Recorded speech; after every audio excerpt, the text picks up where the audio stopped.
Kingdom Galvatron has been on my shortlist for reviews basically since I started the channel, and maybe someday we'll get to him, but it is not this day. Ever since the first images of Galvatron were released, I hoped to see it remolded into Straxus, and at long last, here he is, in all his pickaxe-wielding, comic-colored glory. Let's get to it. Why am I here again? To tell the viewers about channel memberships. What about them? It's as little as $1 a month to support the channel.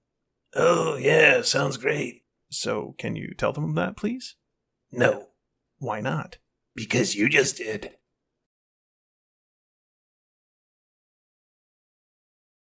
Generations Comic Edition Straxus is absolutely beautiful. There, review's done.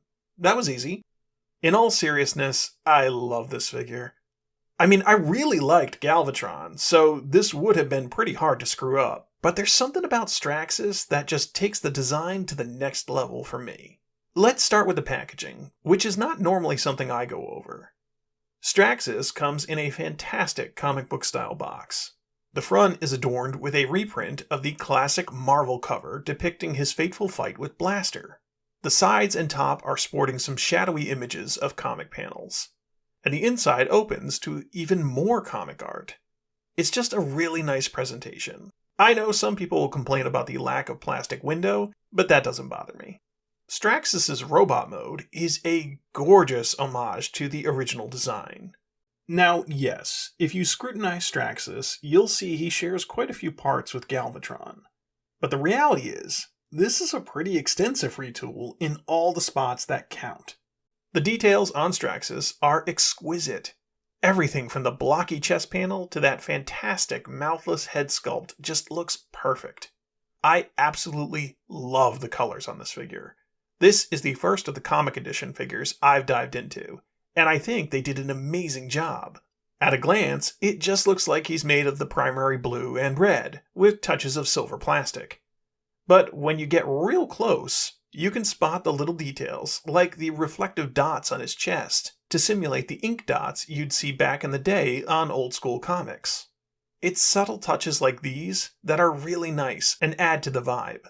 I was a little worried about the black streaks that could be seen on some of the other comic edition figures, but in person, they don't bother me, and actually look good. Straxus comes with 2 accessories. The first is his arm cannon, which is a simple design that can be mounted or held. My only complaint about the cannon is that it's not blast effect compatible, which is a shame because it looks truly menacing. Then there's the pickaxe. It honestly wouldn't be Straxus without this thing, and I really like it. They did a great job on the design, and he just looks awesome swinging it around, cleaving his enemies with it. Transforming Straxus is exactly the same as Galvatron. Now I do like this transformation, but it doesn't lend itself well to animating. But that's hardly the designer's fault. The result is a fantastic Cybertronian cannon. The arm cannon is doing a lot of the heavy lifting in this mode, to differentiate him from Galvatron. But I think this mode still looks really good. The pickaxe sits on top with the blades folded up, adding a much needed pop of color to break up the blue. And the new cannon feet have some wonderful sculpted details that look great and add to the retro future look.